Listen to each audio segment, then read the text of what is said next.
कि ये सही मायने में याद करना नहीं हुआ जब उनके विचारों को छुपा लिया जाए।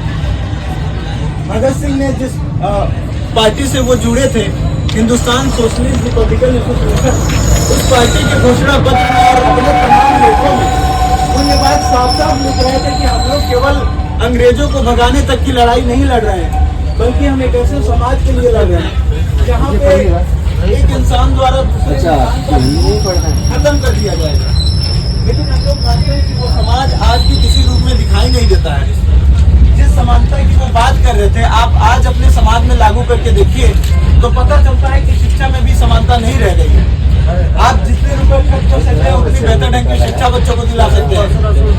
यही हालात चिकित्सा में भी है कि सरकारी अस्पतालों में तो लंबी लंबी लाइनें लग रही हैं और प्राइवेट अस्पताल वहाँ न बेटा डोलने से पहले जेब बेटा डोली जाती है।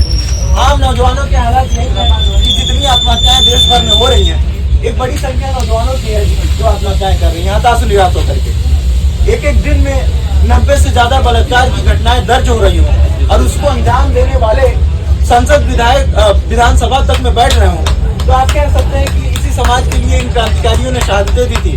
हम लोग मानते हैं कि आज जब लोगों के बीच ये मुद्दे मौजूद हैं तो अपने देश की तमाम चुनावबाज पार्टियां जाति धर्म भाषा क्षेत्र के झगड़े लगवाने में व्यस्त हैं, अंग्रेजों की तरफ फूट डालो और राज करो की नीतियां अपना रही हैं। तो हम लोग मानते हैं कि ऐसे दौर में इन क्रांतिकारियों की विरासत ज्यादा प्रासंगिक हो जाती है कि लोगों तक पहुंचाई जाए।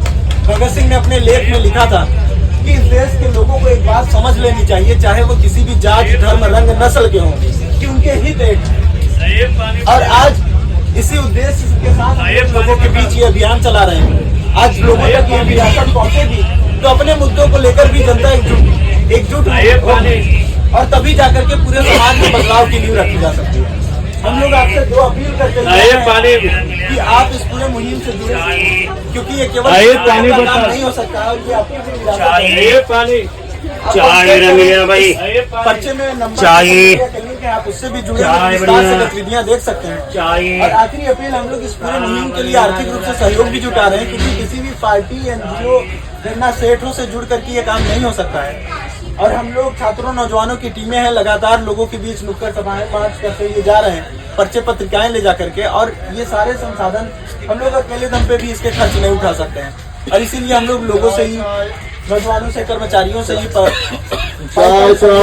इस अभियान को चला रहे हैं। तो ये आखिरी अपील आपसे भी है कि आप एक वक्त की जरूरत में कटौती करें। इस पूरे अभियान के लिए 20-50 लोगों को जो भी सहयोग भी कर सकते हैं जरूर करें, इससे जुड़े जरूर। ये आप सबसे हमारी अपील है।